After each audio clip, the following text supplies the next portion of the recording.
Mississippi Republicans meet ahead of the presidential election in November. Here what the state's GOP leader has to say about presumptive nominee Donald Trump. Well, the Magnolia Meltdown Marathon drew crowds to Ridgeland and a couple closer together. We'll tell you all about it. Plus, Florida-Georgia line draws a massive crowd in Madison. And we've got a snippet of that performance. WJTV 12, getting you answers, starts now. Good morning. Welcome to WJTV. I'm Melanie Dotson. Let's get a live look at traffic. This is I-220 north at Watkins Drive. As you can see, there is little to no traffic out on the roadways. Be safe as you head out the door. And now let's toss things over to Katie for a check on your forecast. Katie? The National Transportation and Safety Board will begin their investigation today into the Texas crash that left 8 people dead. The crash happened in Laredo just before 11:30 Saturday morning. Officials say the driver of a charter bus lost control, causing a rollover. 7 people died at the scene and another died at the hospital. 44 people, including the driver, survived and were taken to the hospital to be treated for their injuries. State troopers say it was raining during the time of the crash, but they are not sure if that played a factor. Deputies in Alcorn County are investigating after they discover a body on the side of the road. The body of a man who has been shot multiple times was found early Thursday morning outside Corinth. The identity or age of the man has not been released yet. This case is being treated as a homicide. Republicans from across the state have wrapped up the Mississippi GOP convention. At the convention, the party elected delegates to go to the Ohio National Convention in July. With Donald Trump considered the last Republican nominee, standing Mississippi GOP leaders are saying they will unite in support of him. While everyone wasn't on board at first, he says it's now their job to do the best to get Trump elected. On the Democratic side, the Philadelphia National Convention will be in July. Maybe I'm going to do the tax returns when Obama does his birth certificate. If I decide to run for office, I'll produce my tax returns, absolutely. Well, Donald Trump is fending off another flurry of criticism, including concerns about his treatment of women and reluctance to release his tax returns. Meanwhile, House Speaker Paul Ryan still hasn't endorsed the presumptive GOP nominee.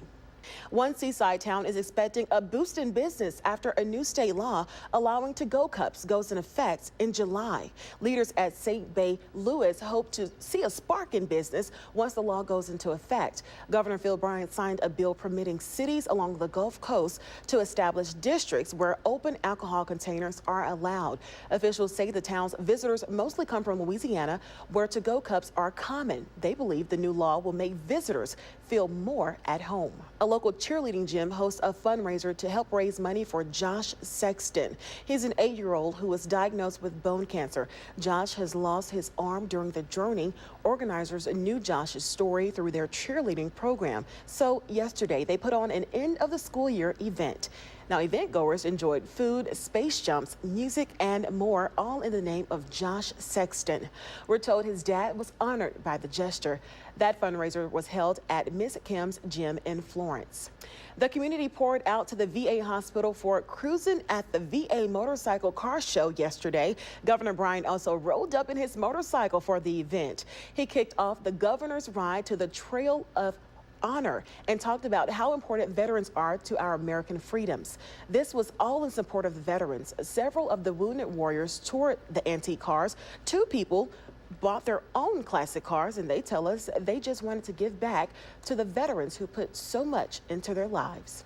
Well, thousands packed into Madison County to watch the group Florida-Georgia Line take the stage.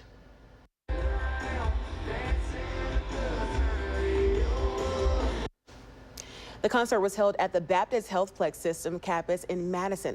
The award-winning duo is made up of Tyler Hubbard and Brian Kelly. This is the 3rd major music concert hosted by C Spire in Madison County. Florida-Georgia Line is joining the ranks of Miranda Lambert and Darius Rucker, who've also performed in the concert series. Runners are raising awareness to the obesity epidemic in the United States. It's part of the Magnolia Meltdown. The run was in Ridgeland and hosted by St. Dominic's Hospital. Runners could participate in a half marathon, 10K, 5K, or 1 mile runs. Magnolia Meltdown is used to promote a healthy lifestyle. All proceeds from the event will go towards St. Dominic Community Health Clinic in downtown Jackson, which provides care to the homeless, uninsured, and working poor in the metro area.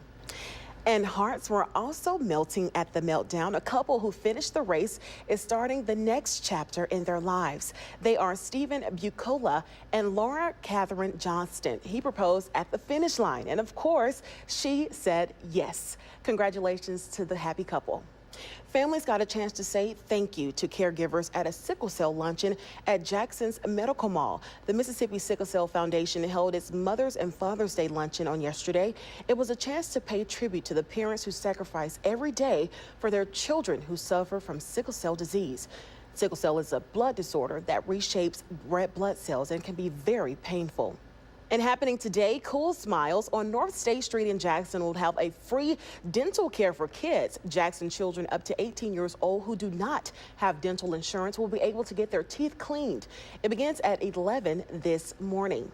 Now we're going to toss things over to Katie Reagan for a look at your weather. Definitely going to take advantage of this. I'm sure we'll see beautiful flowers blossoming. That's true. Got to look at the positives. Right, trying to. And speaking of birds, take a look at this.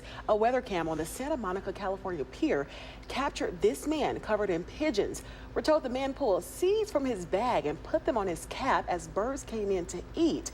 He also fed them from his hands as people stood by in disbelief. Wow. Well, Southern Miss is on pace for another conference series win after taking down Louisiana Tech. We have highlights after the break. Thanks for joining us. Ole Miss pulls off a win against Kentucky. TJ Weary shows us how the team did it in this morning's sports. Well, coming up, one Missouri girl is putting the fit in fitness by setting a new record. We'll tell you how when WJTV This Morning returns. There's a 10-year-old girl in Missouri that knows a thing or two about fitness. In fact, she just set a fitness record you won't believe. Very inspiring. Go, Kylie. Now let's toss things over to Katie for a look at your weather. Kylie and Katie, that was a tongue twister. Welcome back. Let's get a live look on traffic. This is I-55 north of Briarwood Drive. As you can see, traffic is light out on the road. Drive safely this Sunday morning. Remember, you can always connect with us anytime on WJTV.com. Have a great day.